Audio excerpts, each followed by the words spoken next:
मैं Anil sir AB best education से आज आपको ओसीएम में चैप्टर 2 प्रिंसिपल ऑफ मैनेजमेंट में क्वेश्चन करवाने जा रहा हूँ। Frederick Taylor's principle of scientific management के बारे में। तो चलिए शुरू करते हैं। Frederick Winslow Taylor was American mechanical engineer and an important contributor in classical thoughts. Frederick Taylor जो हैं वो अमेरिकन मैकेनिकल इंजीनियर हैं और बहुत ही क्लासिकल थॉट्स में बहुत अच्छा योगदान दिया है इन्होंने इकोनॉमिक्स में। इन द स्टार्टिंग फेज शुरू में ही joined as apprentice in a factory. शुरू का जो इनका फेज था लाइफ का, फैक्ट्री में एज अप्रेंटाइज जो है वो ज्वाइन हुए थे, एज अ वर्कर ज्वाइन हुए। After contributing in various company he become a manager in Bethlehem steel company. बाद में चल के अलग अलग कंपनीज़ में उन्होंने कंट्रीब्यूशन दिया तो स्टील कंपनी में वो मैनेजर भी बन गए। During this period F.W. Taylor, Frederick Taylor, for the first time presented principle of scientific management and hence he is known as a father of scientific management। और पहली बार क्या हुआ, प्रिंसिपल ऑफ साइंटिफिक मैनेजमेंट में उन्होंने अपने thoughts रखे और इस तरह उनको फादर ऑफ साइंटिफिक मैनेजमेंट क्या होने लगे, पहचान मिली। ठीक है, और उनको आज भी हम फादर ऑफ साइंटिफिक मैनेजमेंट के रूप में पहचानते हैं। In any business unit normally 2 class are important. 2 class जो हैं किसी भी बिजनेस में इम्पोर्टेंट होते हैं, that is owner and worker. एक होता है ऑनर, दूसरा होता है worker. Owner means manager whose main purpose is optimization of profit and wealth. Owner का मेन मकसद होता है प्रॉफिट और वेल्थ को ज़्यादा से ज़्यादा बढ़ाना, पर्पज़ यही होता है, मकसद यही होता है। While employee are interested in higher wages and job satisfaction. पर एक एम्प्लॉय क्या चाहता है, उसको अच्छी जॉब के साथ साथ सेटिस्फेक्शन के साथ साथ अच्छी हायर सैलरी भी मिले। As a result conflict arise in maintaining harmony between 2 group. तो दोनों ग्रुप में, ऑनर हो चाहे वर्कर हो, ऑनर वर्कर के बीच में हमेशा आपस में मनमुटाव रहता ही है। Frederick Taylor challenge this traditional method and started to develop new method. Frederick Taylor ने इस ट्रेडिशनल मेथड को चैलेंज किया और एक नया ही मेथड उन्होंने विकसित किया। Worker were asked to do work as per order in traditional method. Worker पहले ट्रेडिशनल मेथड के अनुसार काम चाहते थे। This is called rule of thumb, यानी जो वो चाहें उनको वैसा ही पुरानी पद्धति के अनुसार काम मिल जाता था। There was no voice of worker. Worker के लिए कोई आवाज़ ही नहीं होती थी, कोई आवाज़ उठाता ही नहीं था, सिर्फ ऑनर डोमिनेशन होता था ज़्यादा से ज़्यादा। डोमिनेंस ऑफ ऑनर्स इंक्रीज्ड, उनका ऑनर का जो है डोमिनेंस बढ़ता गया। This time Taylor presented new concept with scientific approach instead of rule of thumb। और पहली बार टेलर ने रूल ऑफ थंब की जगह साइंटिफिक कंसेप्ट पेश किया, which is known as scientific management, जो कि आगे चल के साइंटिफिक मैनेजमेंट के रूप में क्या हुआ, फेमस हुआ। मीनिंग क्या है, तो scientific management is mental revolution on the part of particular unit of employee in a factory.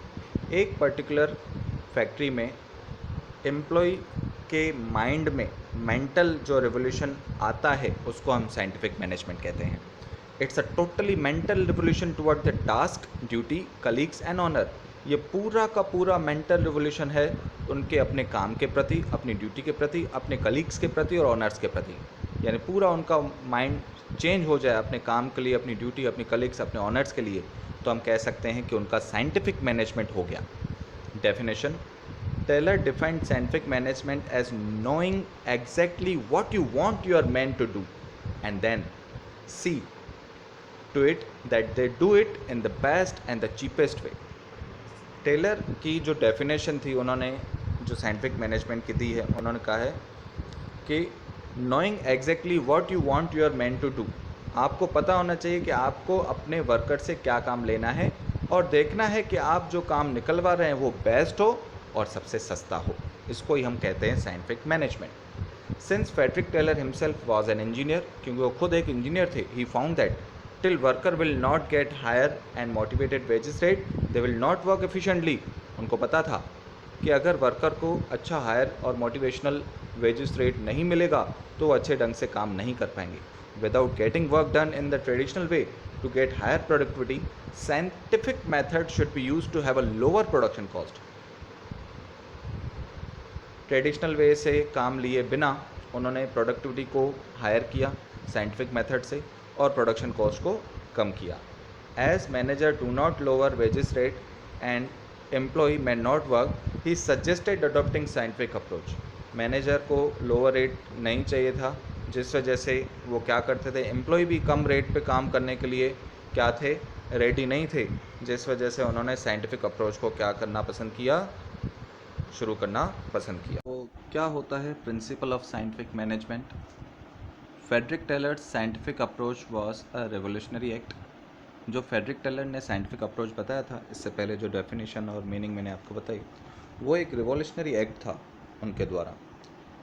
He was far from traditional method, वो पुराने मेथड से बिल्कुल बहुत दूर थे। So that worker and owner may work with harmony, जिस वजह से हम कह सकते हैं साइंटिफिक मैनेजमेंट में दोनों मिलके बहुत अच्छे से काम कर सकते थे, चाहे वो वर्कर हों और चाहे वो मालिक हों, ऑनर हो। He provided scientific management principle which are as under, उन्होंने कुछ प्रिंसिपल्स दिए थे मैनेजमेंट के लिए। पहला है scientific method. To do work, scientific method should be adopted, abandoning traditional method and thinking how best work can be done by analyzing work scientifically। किसी भी अच्छे काम को करने के लिए, किसी भी काम को करने के लिए साइंटिफिक मेथड अडॉप्ट करना बहुत ज़रूरी है, होना भी चाहिए। ट्रेडिशनल मेथड को वो क्या करते हैं, अबार्डन करते हैं, ख़त्म करते हैं, और उससे नए काम को क्या करते हैं, कैसे बेस्ट काम में उसको कन्वर्ट करना है, वो उसके बारे में सोचते हैं, एनालाइज करते हैं और साइंटिफिकली उसको आगे बढ़ाते हैं। सेकंड है planning and implementation. Instead of worker doing planning and implementation, it should be like experts make planning and worker should follow it. Worker planning करें, इम्प्लीमेंशन करें, इससे अच्छा है कि एक्सपर्ट जो हैं वो प्लानिंग करें और वर्कर उनको फॉलो करें, तभी साइंटिफिक अप्रोच जो है वो बेस्ट माना जाएगा। थर्ड है job analysis. Job analysis the best way to get work done speedily with lower cost. Job analysis से क्या होता है, हम अच्छे से अच्छा काम करवा सकते हैं, वो भी स्पीडली, कम दाम पे।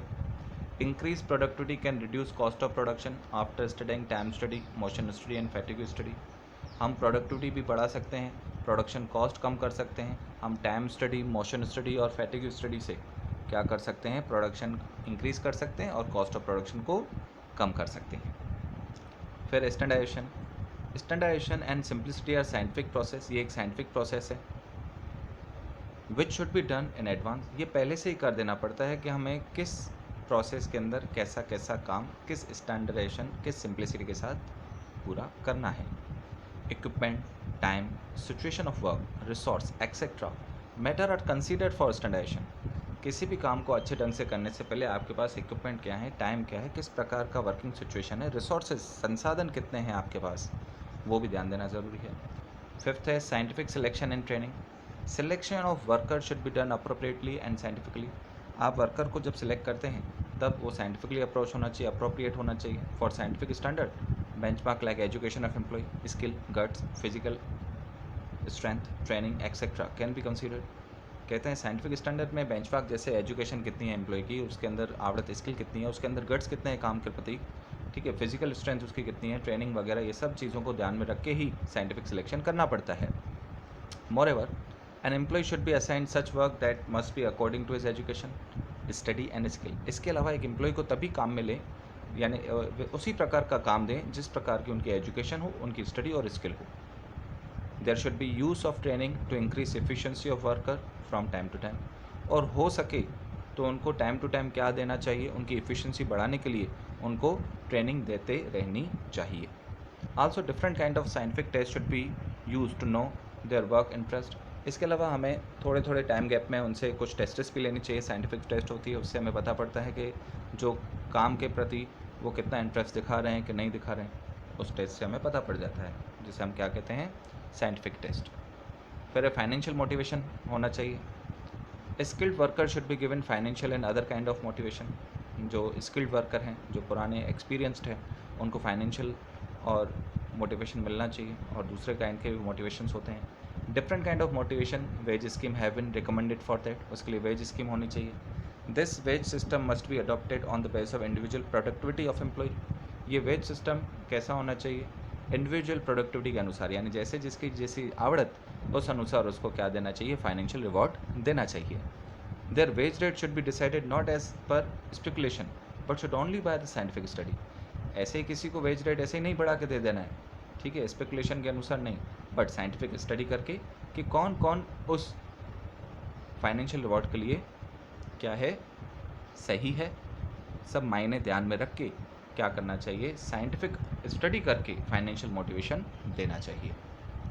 Economical, during the implementation of scientific management scientific and technical base are not considered but emphasize on low production cost is also there. जब हम किसी भी साइंटिफिक मैनेजमेंट को इम्प्लीमेंट करते हैं, शुरू करते हैं, तब टेक्निकल बेस इतना कंसिडर्ड नहीं होता, पर हाँ ध्यान यही रखा जाता है कि कॉस्ट, प्रोडक्शन जो कॉस्ट है वो कम से कम आए।